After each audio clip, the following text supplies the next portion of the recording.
Good morning. Welcome to Phallawsophy. I'm your host, Jennifer Fallaw-Doering, and today we're going to talk about humanitarian projects. And I'm going to share a little bit with you um, about what I've learned on my spiritual journey, and hopefully that'll help you on yours. Looks like we've got a lot of people in the chat today. Hello, everyone. Thank you for being here. So, this entire show is going to be thoughts over coffee. Okay. I was awakened by the dogs at 5 a.m. and got about 5 hours sleep. So if I look a little ragged, that's what happened. But I had a lot of time to think this morning.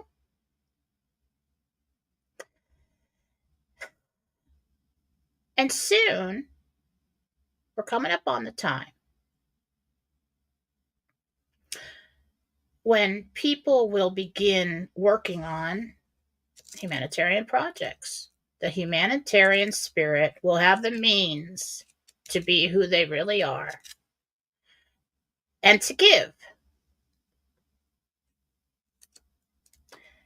And along that journey, everybody thinks, okay, well, I'm going to have the means. I'm not going to have to worry about money anymore. I can go out there and I can really do all these projects. And some people that I've talked to have so many projects, just hoping to get something. Really need to rethink that. Because you got to take a look at what truly drives you, what truly inspires you, what's coming from the depths of your soul. Because intention and everything, or intention is everything. And if you're setting off on a project that doesn't come from that place, if you just say, well, I see this problem that needs to be solved, so I'm going to do that, it's not going to be enough to sustain you.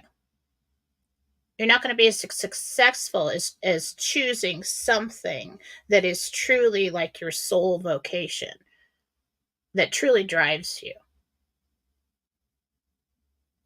So, and along the way, you're going to go through all kinds of lessons and have all kinds of emotions. But you had, first and foremost, we have to make sure that we're doing it for the right reasons. And I'm only going to use myself as an example. And people ask me, well, if you had all the money you ever needed, would you retire and just go have fun? Well, I'd have a little bit of fun, yeah.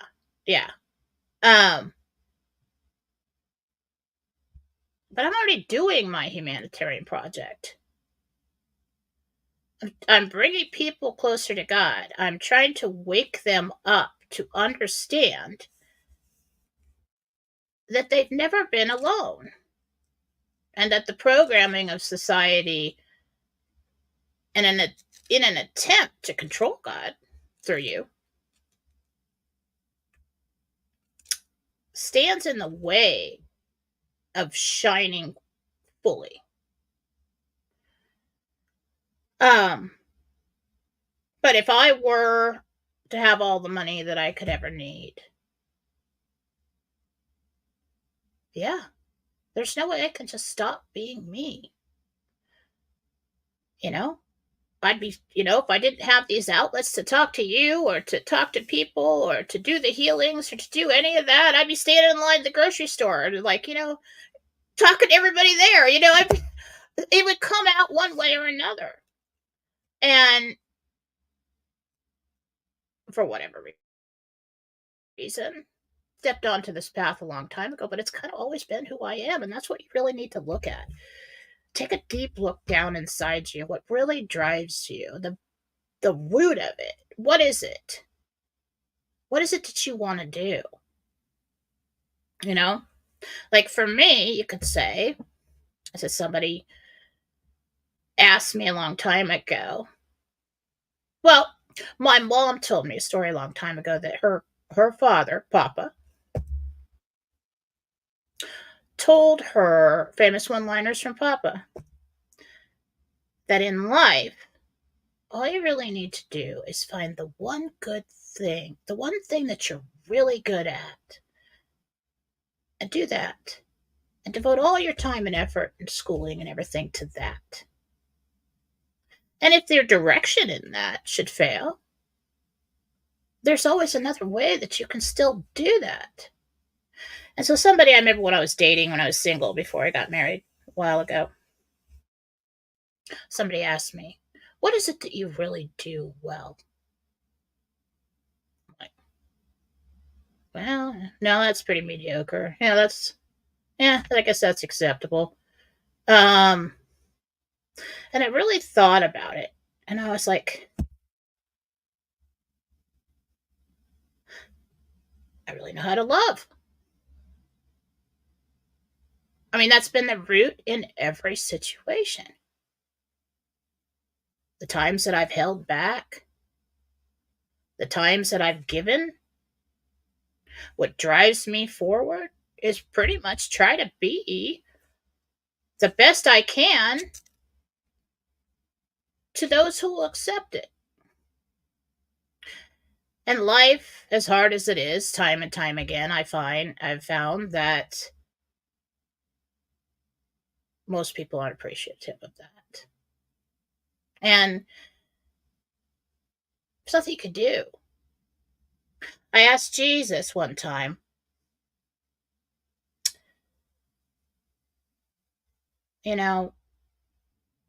what if I give to this person and they don't use those funds or that love or whatever it is in the way that I intended for them to use it? And he said, it's none of your business. And I was kind of like, okay, I was sorry for asking, but what he said was, your part was simply to give. It's in their hands after that. If you give money to somebody on a street corner and you're worried they're going to go buy drugs with it or something, they have been given an opportunity to eat. They have been given an opportunity to use this in a positive way. It is now their decision, their choice, their path, whether they choose to do that or not. And so he said, don't worry about whether the results of giving turn out the way you intended it to be. When you give, you let go of that gift and you let it be theirs. And so as we set off on this path, there will be joy and there will be sorrow and there will be accomplishment and disappointments and there will be everything else, a big emotional journey. But you have to remember, at the base of it all, the most important thing is that you gave. And your intentions for giving have to be honest and true. And let it just be that. And take off the control strings on that gift. When we give somebody a gift for their birthday, we give them a nice shirt and say, well, I'd like you to wear this on Wednesdays and Thursdays, maybe every other month.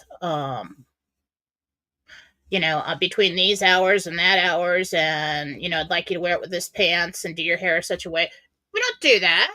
It's theirs. It's their shirt. You want to sit on the thing on the couch, go ahead. I have given you something nice. If you want to use it as a dish rag, go ahead. We have given, and it is now theirs. And we have no right to tell them what to do with their shirt. So, I talk to a lot of people in the Patriot community all day long, and I hear their concerns about giving.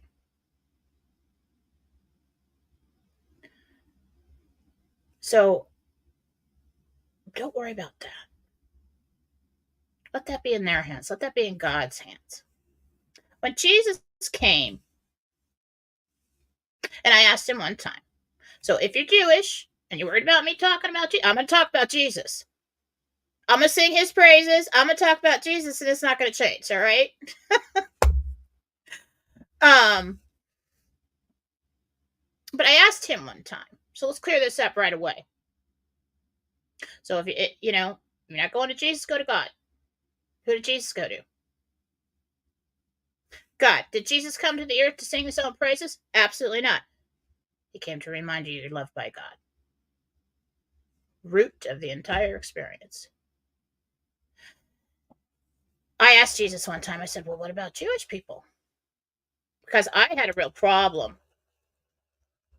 as a Catholic with some of the things that I believe man wrote in to be superior over others. And anything that makes somebody superior over others, I've always had a problem with. So I'm just like, you go. So I asked Jesus, well, what about Jewish people? What about those who just go directly to God? I said, what if they're Jewish? He says, so was I. Problem solved. No more division, right? No more division. We're all working with God. And the statement I used to have a problem with was, well, I kind of do still, but nobody comes to the Father but through me. Let's pick that apart, shall we? Because Jesus at the core came to teach us about love. And that we were loved unconditionally. And in each and every piece of us, we're all brothers and sisters, right? Nobody comes to the Father but through me. What does that sound like? Does it sound like Jesus? Does it sound like love? No. That sounds like a rewrite to control humanity is what it sounds like to me. No, you don't go off to those other places. You come in here and put your money, your coins in our coffers. And you don't, and there was a time people weren't even allowed to read the word.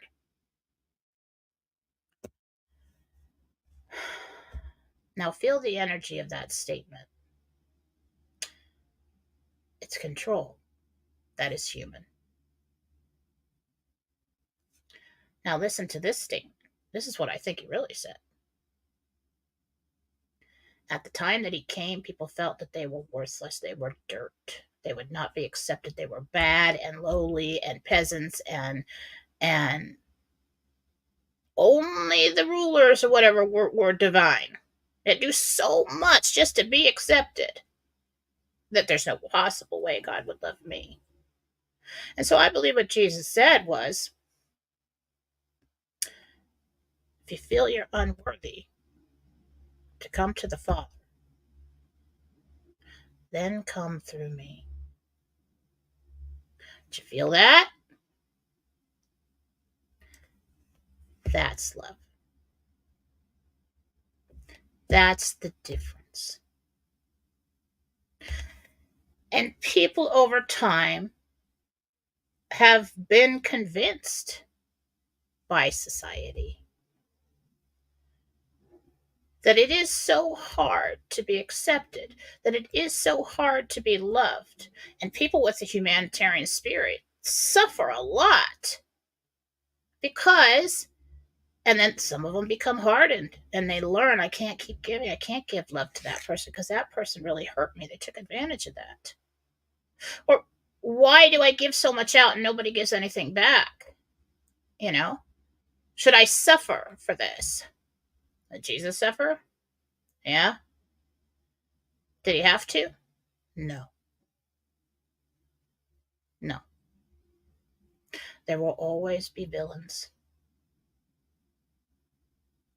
And that is the influence of the dark side. okay, through them in an effort to control humanity, to control society, and at the very root of their intentions, to control God. Well, how is that? If I'm so lowly, I'm just a grain of sand on the beach, how is God going to know me? How is he going to know my efforts? Is it, you know, how is he going to help me with this? Is he really hearing me? And what I've learned over time is there is no separation. We are little pieces of him, all having different experiences. And because of that,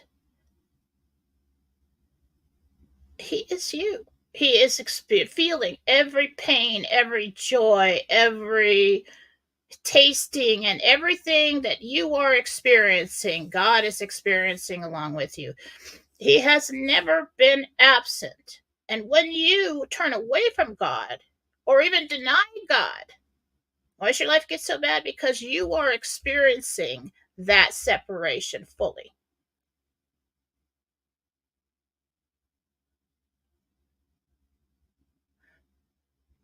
So I usually don't, I've held back except for private students. I'm giving you my God theory. But I think at this point in time, it could be useful to some. So I'm going to share it. Some of you, this is review. Okay? But stay with me. Not even looking at my notes. Write all these stuff down and then I just throw it to the side like the grocery list. Okay. Let's see if I had any points before I get to this. You're all going to want to get comfortable for this one.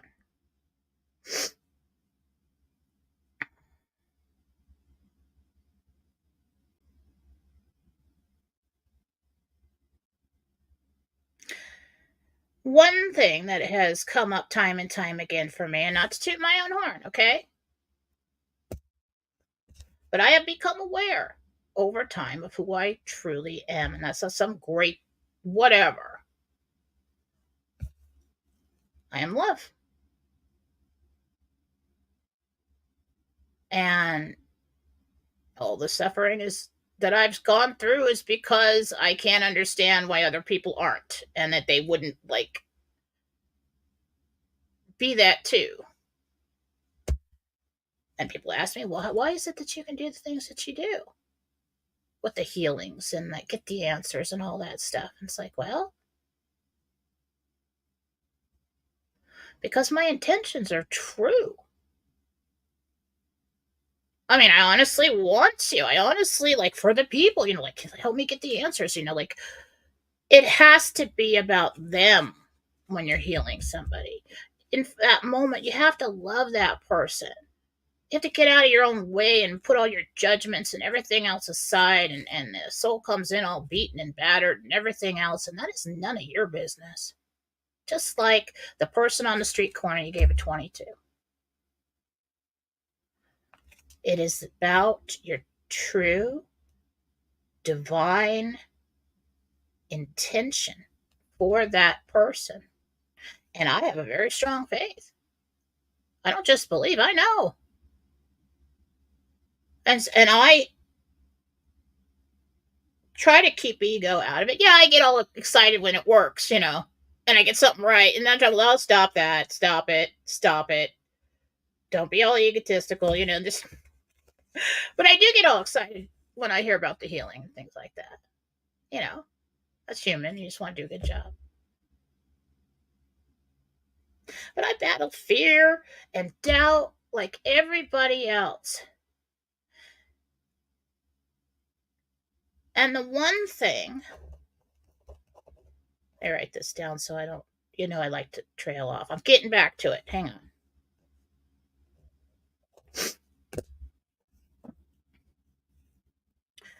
the one thing about doubt is it destroys creation.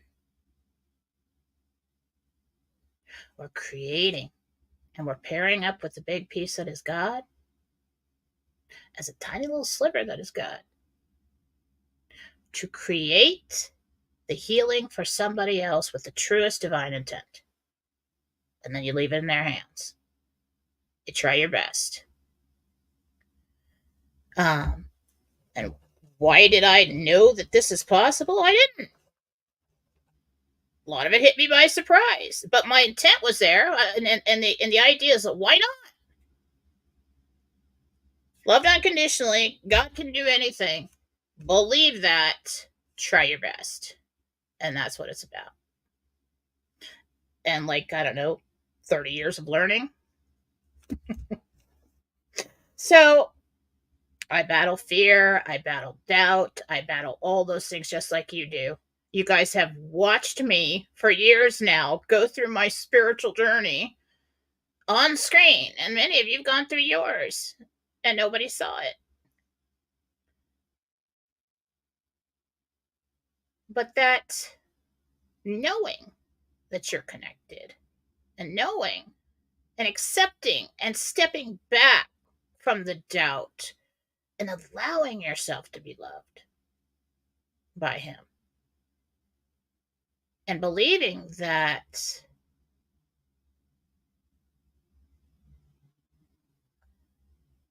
if stepping up and saying, if you will allow me to be this vehicle, if this is what you want me to do, if you allow me to do this because I truly want to, then I'm going to try and be the best vehicle I can for that. And that's all I can do. And why is it possible?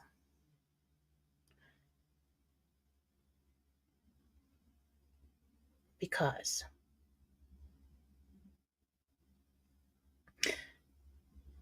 I want you to look at your life as you and God on a journey. Because in truth, we are all one. But when I tell you that God there, you'll understand what I mean. But I like to think about it that way because, human mind, it's just way too big to understand.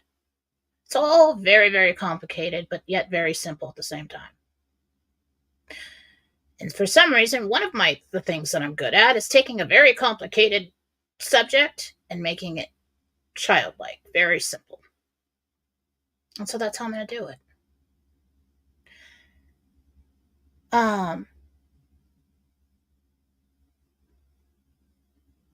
So this is an abbreviated version of my God theory that I've come across over years. And my aim in telling you this is that maybe something will click and you'll understand that you are not alone on this journey. That when you go off on these humanitarian projects, you are not doing this alone. That it's not so much that you're a chosen one and so special, because that has a lot of ego in it. We really want to get that stuff out of the way.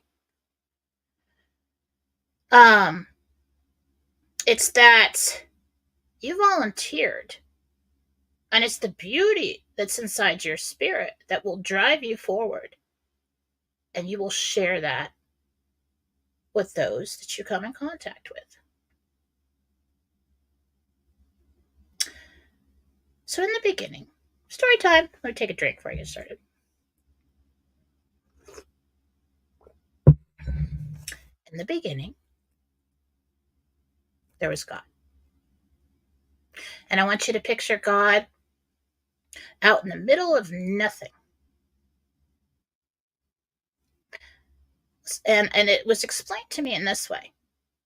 So we have the vase theory, and then we have the bullseye theory. And in the beginning, there was God.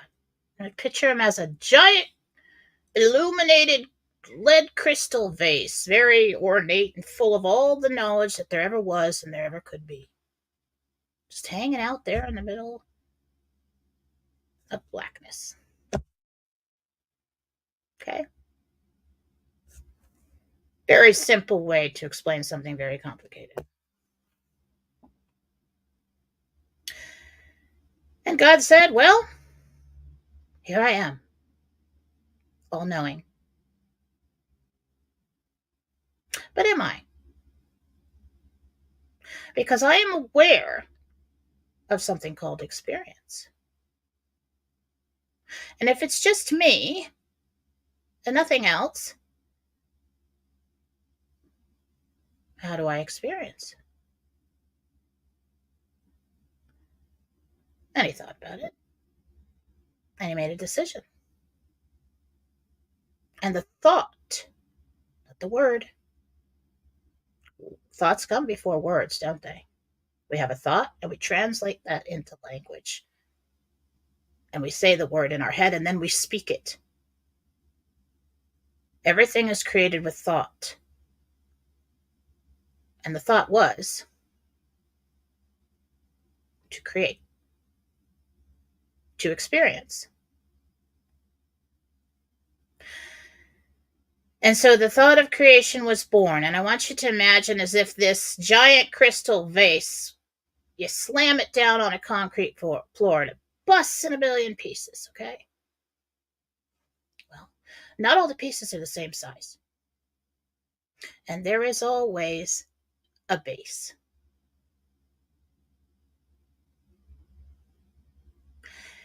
And so we move on.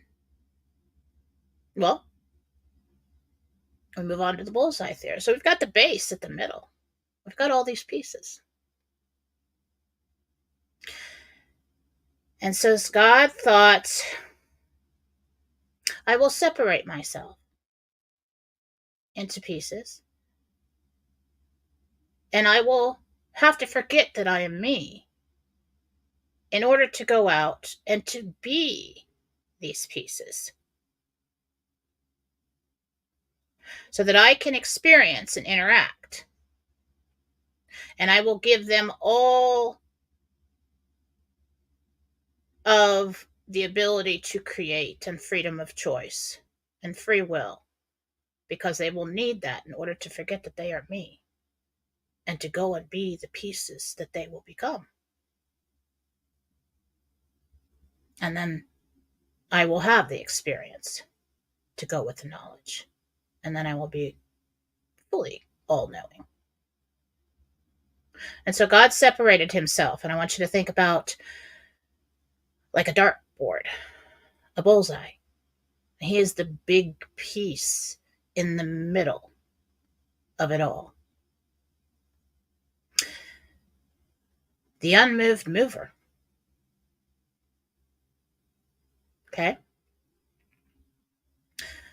And so he created your true self, who always resides at home. The first ring around the bullseye.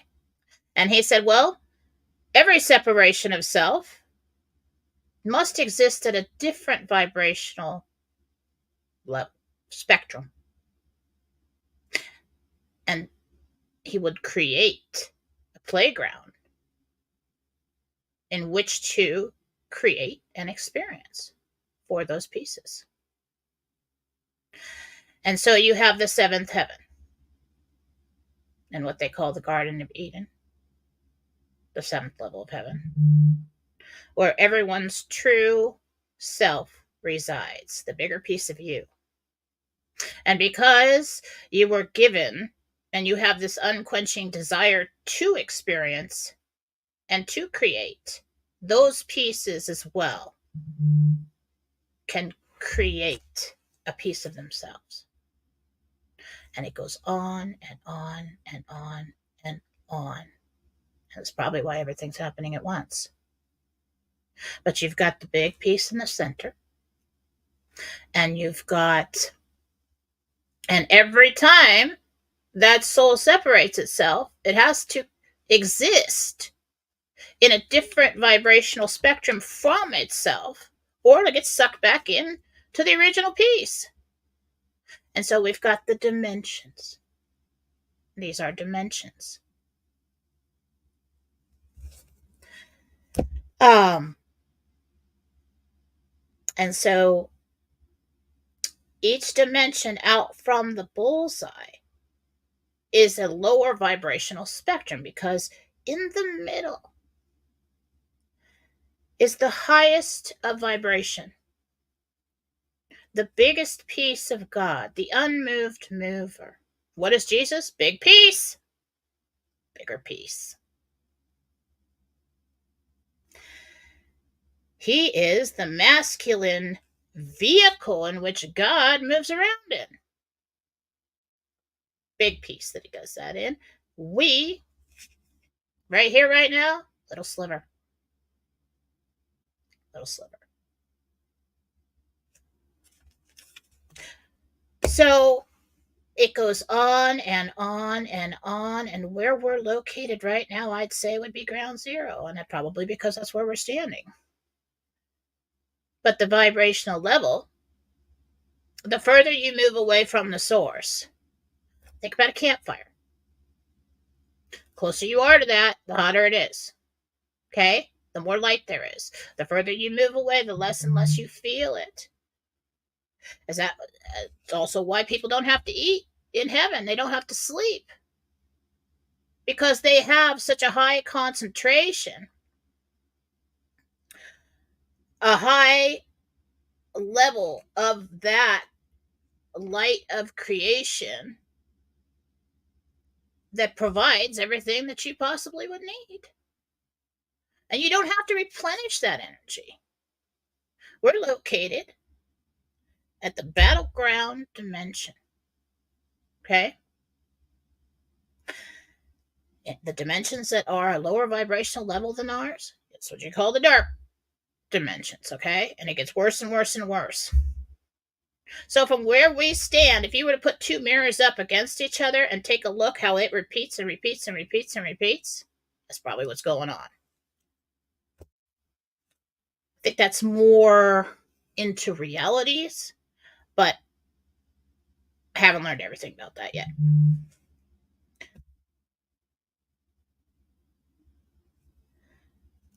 Hang on.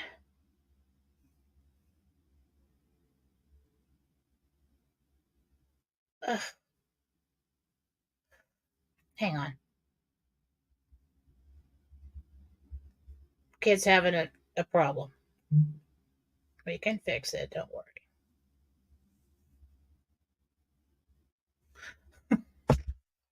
So anyway, understanding this will help you understand everything. It will change you. It would help you know that you were never been alone, that you've never been disconnected. And when people curse God and deny God and do all those things, it is a corruption of self. It's not that you have to be in line with all the man-made rules of religion. But your life starts to get worse and worse and worse because you have turned against the source of energy that is truly what you're made of, and you are experiencing what it is to corrupt yourself. And that is a vicious downward spiral that can get really bad, end up in one of those outer dimensions, okay? We don't want to do that. That's why for years and years and years, everybody's saying, raise your vibration. What's that about? God's messages will come through many messengers. So, you want to understand the real war? It's for this dimension. Because the dark side, the pieces of God that have become so corrupted, they have forgotten their origin. And they are so corrupted in mind, they know that you are creators. And so they must numb you and convince you that you are separate and that you don't even exist. That's where the whole I exist in the name of God thing came from Archangel Michael. Why is that protective? Because you are saying, I exist, and so does he, and you have no power over me. This is dark ones, evil. Jesus never refers to it as evil. He refers to it as lies. At the center of the bullseye, at the center of everything, that is the ultimate truth. It is the highest of vibration. There is only knowledge and love. Love creates doubt, fear, all the low vibrational emotions and energies destroy that creation, and then we as human beings end up somewhere in the middle, and that is why the programming is important, because they know. The dark ones, they know you are a piece of God. They are so corrupted they think they are. They want you to believe in lesser gods. They want you to feel separate.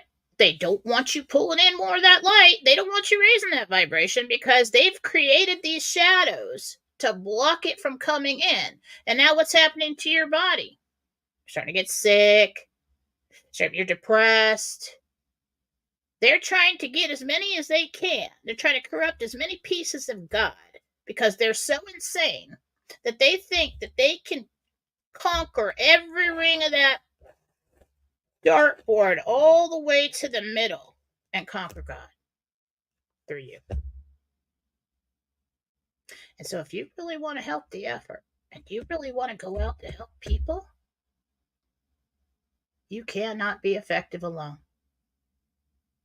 That's also the power of prayer. All these to God, pairing up with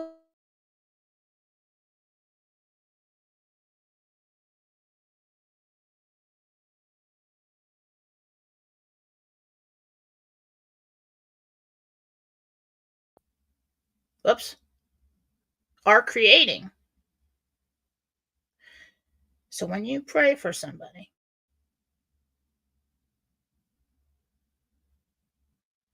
looks like we're having a little bit of Wi-Fi. Am I still here? Give me a yes in the comments if I am. Sorry.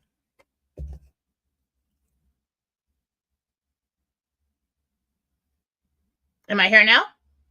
Can you see me?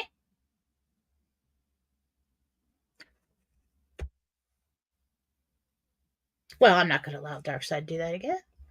Anyway, so I lost my place. Power of prayer. That's why Jesus says, when two or more gather, I am there. Okay? When you take all these little pieces that are here, your intent has to be true. You can't just be like the Catholic Church that I've observed my whole life, where everybody goes there and they're like, yeah, let's okay, everybody, peace, hunger, everything like that. Let's take care of that. Thank you, Jesus. Let's go to lunch. It doesn't work. You gotta mean it. So when you're praying for someone, you make sure that you mean it, and that it's for them and not you. You pray for yourself later, but it's got to be for their highest good, and not for control or not for anything, but their highest good, their healing, their progress, their whatever it is that they truly need or they want. But the power of prayer is so powerful. Because it's all these little pieces coming together to create a bigger piece, and pairing up with the big piece of God at the center with true, honest, divine intent. And that is what creates miracles. It is the power of conscious creation. Now, this is a journey we could walk our entire lives and probably never get it all down, right? But we can sure as heck try. And we can be, you really want to wake up? That's what the white hats know. That's what they know. And they know because they found out that the dark side knows. And that's the real war. And this dimension was starting to get to a place where that vibration was falling too low.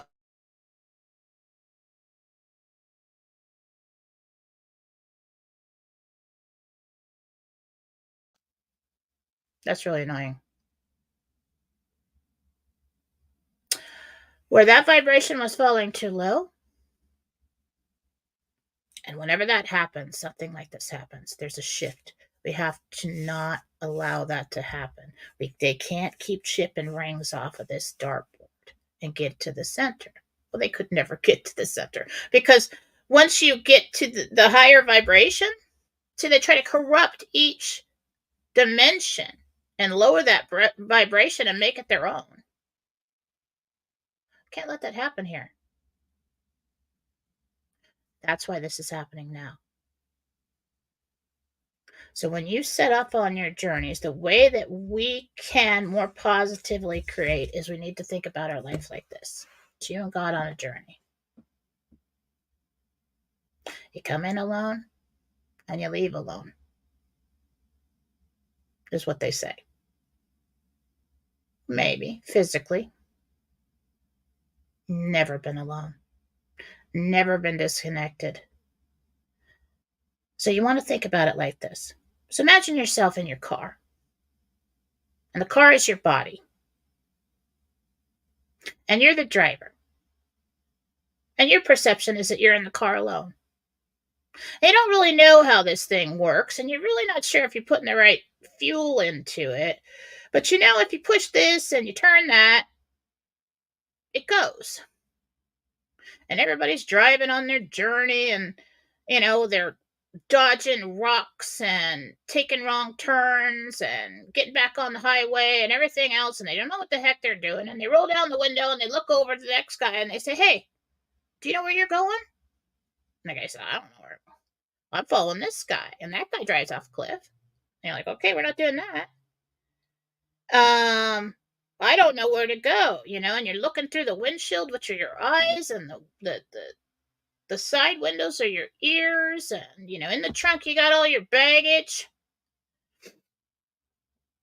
And you're like, "I don't know if I can do this." And you pull over on the side of the road and reflect and say, "I don't know what the hell I'm doing or where I'm going or what's going on. I'm so alone." But all you really ever had to do is just turn around and look in the passenger seat, because God's been sitting right there, experiencing everything with you the entire time. And all you had to do is say, "Where do you want to go now?" And he'll say, "I'm really glad that you asked me, because I have a map.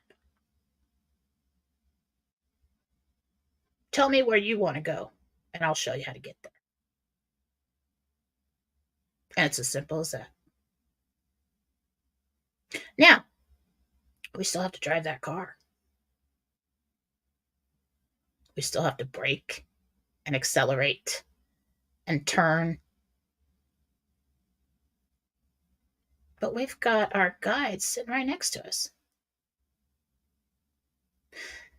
And God, why does God love you? The whole concept of when you think about life this way, you don't really need rules, because you don't want to do bad things to the other pieces of God who you love.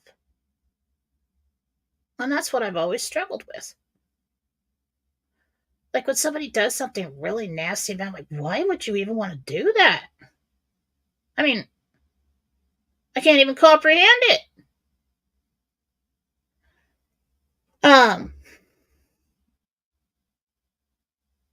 We have been told in, I think it was, what do they call it, fables? Jesus' stories. We have been told these things But they put so much confusion. They rewrote his teachings, which traveled through word of mouth a long time before it wasn't even written down. That's why you got to sit with it. You got to sit with the Bible. You say, God, show me the truth. Help me feel it. Help me know how this relates to me and all that. But God loves you. It doesn't give up on you because He is you. He wants everything for yourself that you want for yourself. He wants the pain to stop. He wants to be free. He wants to give. He wants to love and be loved. He wants all of these things. It doesn't have to be such a struggle. And you never had to do anything alone.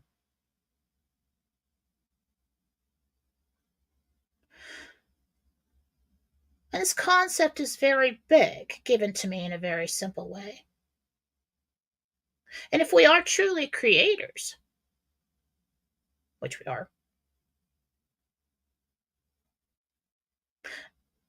we need to be a little more conscious about it. We need to see other people in this way. Doesn't mean you have to embrace everybody and their behavior. You just have to understand. If they don't see the way you do, maybe they're just not there yet. Nothing divine is forced. God doesn't inflict anything upon you. Every choice that you make in every moment and every day creates your personal reality. And every person you invite into your personal reality, their reality will merge with yours. Their problems become yours. Their triumphs become yours. We give people power over our emotions. So we have to, if we're really going to wake up, we have to take a look at it and take responsibility for what we have created. Now, you've got personal realities and you've got collective realities, and it goes on and on and on. It gets very complicated. I haven't learned all that yet. Got basic information so far. But the most important thing to know is at the very core of your being, you are love. And humanitarian spirits remembered that just a little bit more than the rest. And they feel a yearning, a desire, a pull, a calling at some point in time when they're not so distracted, because the dark side and the controllers, they keep everybody so distracted with just trying to survive and get along. They put all these thoughts and these theories and everything in your head to create confusion and to create that separation between you and God. Now, we came here to be human and to live here right now, so you got to stay grounded. But the concept that any one piece of God is more important than the other is false.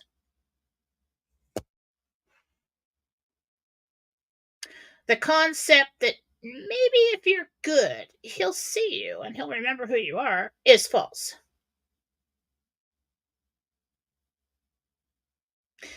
You only need rules to keep people in line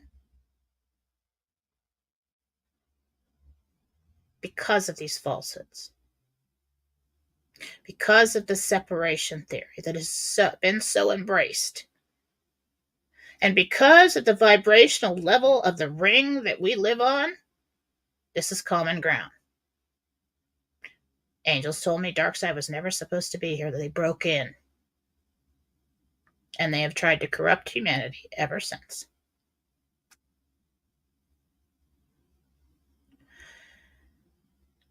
Every choice that you make in every situation, to act, to not act, to react,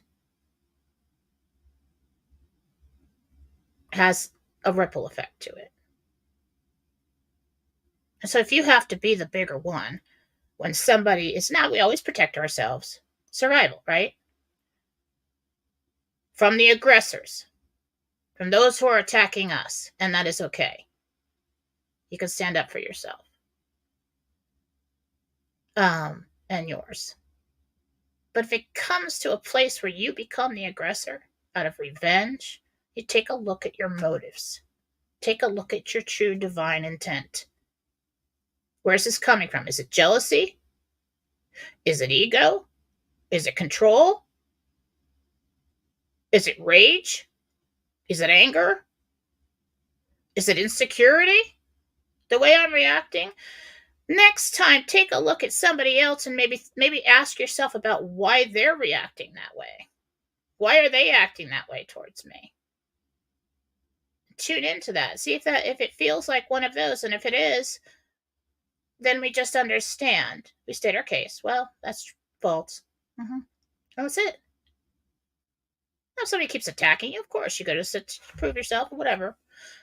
But don't.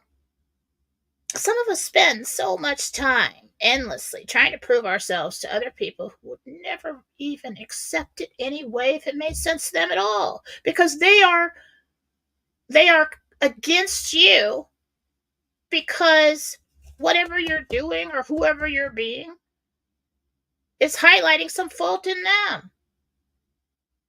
Think about it. I gotta go pretty soon. I think I have till 10:30. Hang on, let me see. Yep.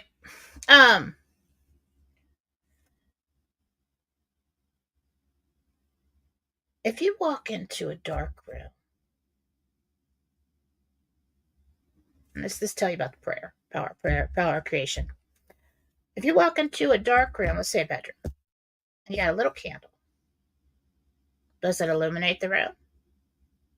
Yeah. Is there still a lot of darkness? Yeah. This is also why the souls and the people that are here now at this time and who feel this desire to help and to heal and to do good and to go out and to share are here. Now, if, let's say, 30 people walk into that room with the same candles, is it brighter? Yeah. That's what it's about. Now, if you bring God into the scenario with 30 people standing in that room with their little candles, but the little candles, is there still shadows? Yeah. Now you turn on the light on the ceiling. Now, how bright is that room now? How much darkness is left? Not much. Not much at all.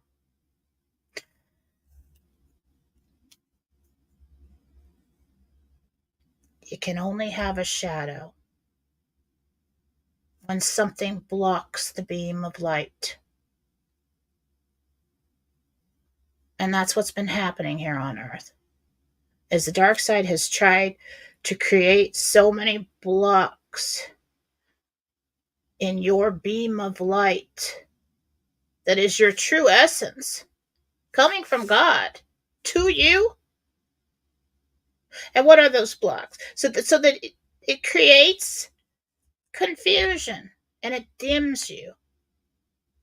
And then it controls the creation, you as a creator, and in turn, God. And they don't want that. They don't like that. Everybody's shining and casting out all the shadows. They don't like that. So that's in a nutshell what's really going on. And so we as a truther community, when you start to seek truth, what are you really seeking? Him? Whose work are you really doing? His? That's why I've said all this time is like, You've jumped onto the truther community, and for a long time you highlighted all the bad things and all the untruths. Is that important? Yeah. Do we stay there? No. No. We keep enough to know, and then we go out and we start lighting all the candles. And we flip on that big switch to the light on the ceiling, to the light at the center, to the highest of vibration. And we create a better world and a better life. And that is contagious. People will see you shining. There will be people who are in a dark place who don't like it when you shine. They will attack you. Be on the lookout for that. But understanding why they're attacking you will help with your reaction. They'll pull you in. They'll try to pull you in. Do not do that.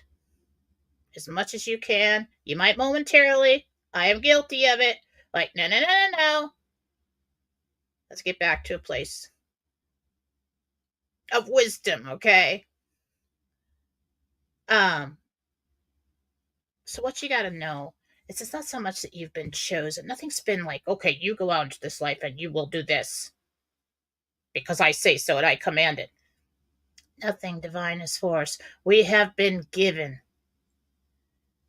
free will, freedom of choice, the freedom to create, and your life and your reality and whoever you invite into it will be a combination of all those things.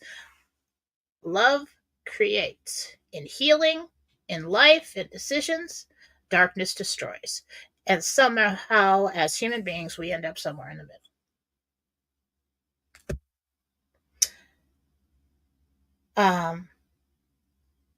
But understanding this may help you in these situations that you come across when you go out there with your little candle. And you might walk into a very dark room. And you may need that light on the ceiling. It's up to you to flip the switch. Okay? It's you and God on a journey in your car. What happens when the car breaks down? You and God get out and you go home.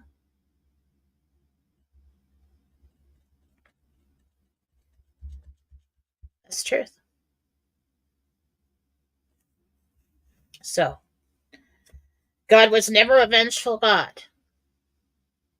Because in the highest of vibration, that cannot exist there. The biggest piece in the middle, it cannot exist there. It's like trying to light a flame underwater. Can't do it. It gets cast out. And the more candles that you light on your journey, the brighter this world will be. So let me check if there's anything else. Oh, doubt. I wanted to address doubt. Like I said, negative energies destroy, positive energy creates. Look at it like science. The more doubt that you put in to your life, the more fear, the more negative emotions and energy. It's kind of like all these shades that are diminishing the light that is coming into you. You ever see those monks that don't have to eat and they're like levitating or something? This trips you out. What do they know? Why is that possible? Well, because they have no distractions, and they're just like in constant communion with the creator. But are they pulling in more light of creation? And therefore they don't need as much food and they don't need as much rest? Yeah. That's why you don't have to eat in heaven. That's why you don't have to sleep in heaven. That's because you are located in a ring around the bullseye where you are receiving all of that. And you create instantly.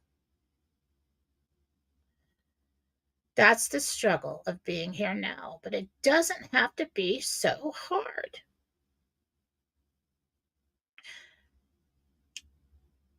Love God with all your heart and soul and let Him love you. And that's where forgiveness comes in. If you feel like, oh no, just like what people were when Jesus came, oh nope, I've done too much, there's no way I'm ever going to change, there's no way I'm ever going to get there, I mean, He's never going to accept me, blah blah blah. Then you just walk up in prayer in your mind, picture yourself walking up to God and say, I have no excuse for myself at all. I have screwed up in so many ways, but honestly, deep inside me, I want you to love me, and I want to love you, and I want to do better. Will you do this with me now? Will you forgive me for it all? Wiped away. Absolutely. Absolutely. Start over. Okay? And when you set off on your journey and you're encountered by people that may be trying to take advantage, maybe trying to steer you away from your purpose, your chosen purpose, chosen, you choose. You chose. Pair up with God and talk to Him in your mind and say, help me figure this out. Help me know where to turn. This is my intention. Always state your intention to God. This is what I'd like to do. This is what I'd like to see.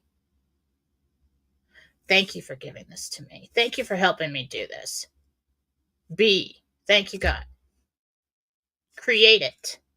And the more positive you are, and the more you can't control the actions of other people, but you can control yours. Be ready to act. Some people sit around and say, well, God didn't give me anything.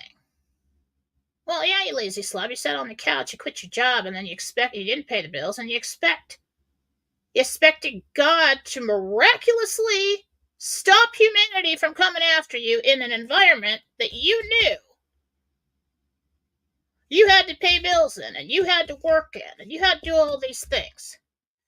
You chose to do nothing, and so what you're experiencing is nothing.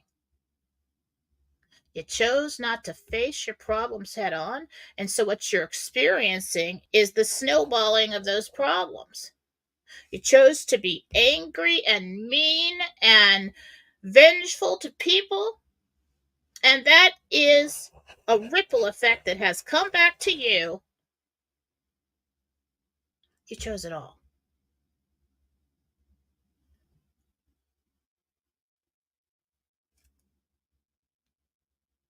Even if it's a dark world right now, and you're going to go out to a dark world, and you're going to try your best to be that light, be that beacon of light. Be love, and love will find you. Be peace, and peace will find you. You will create it around you, and that is contagious, and that will spread. And that is why there is a large number of souls here right now who feel this yearning to do so. And there will be teachers all along the way.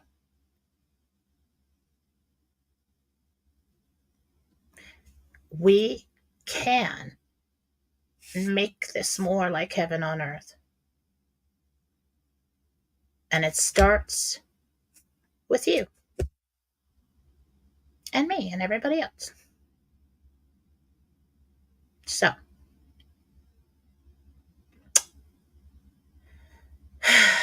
and if you're a healer, I've learned a lot lately. Learning a lot lately. It's one of those times in my life where I'm learning. Every time I learn something, I share it with you. So, to cast we need to try and eliminate as much doubt as we can when you're doing a healing or asking for healing on somebody. And it has to be about them. It can't be heal them because I can't stand to lose them. Heal this 18-year-old dog because I cannot handle losing my friend. It has to be for them completely, just even in that moment. If you could step away from that for a moment and ask for it in a way that is selfless, it will be more effective. If it's a person and that person also believes that they can be healed, that it is possible, that's when you're going to see the miracles. That's when it's really, really going to work. It's pairing up together with God. And if the person you're trying to heal is together with God, and now it's all three of you with the big P, you're creating the healing for that person. So you don't have to know how to do it.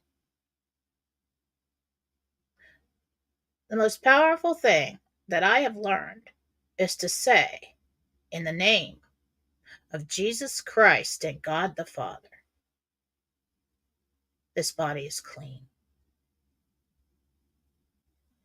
So if you want to add that in for yourself, in your own prayers, for others, when you pray for them, imagine yourself standing there with Jesus and put your hand on them and his hand on yours. Doesn't matter. There are no limitations when it comes to God. We're the only ones who put up the screens to block that. So you must believe with all your heart and all your soul and let yourself be loved. Okay? It's time to prepare. Something good's happening really fast. Okay? Imminent. And you guys are going to have to start out on your journey. So it's time to put this thought process in place and start seeing the world differently. Up until now, we've saw the world as us battling, and the dark side wants you to believe it's big and bad and strong. Nothing's. And the only reason they want you to believe that is because it's not true. Because the strongest force, because if we all remembered who we were, they just fade away like a shadow when you turn on the light. They know that. That's why they have to convince you that you are weak and you are small and you are insignificant and unloved and a sinner. Just be love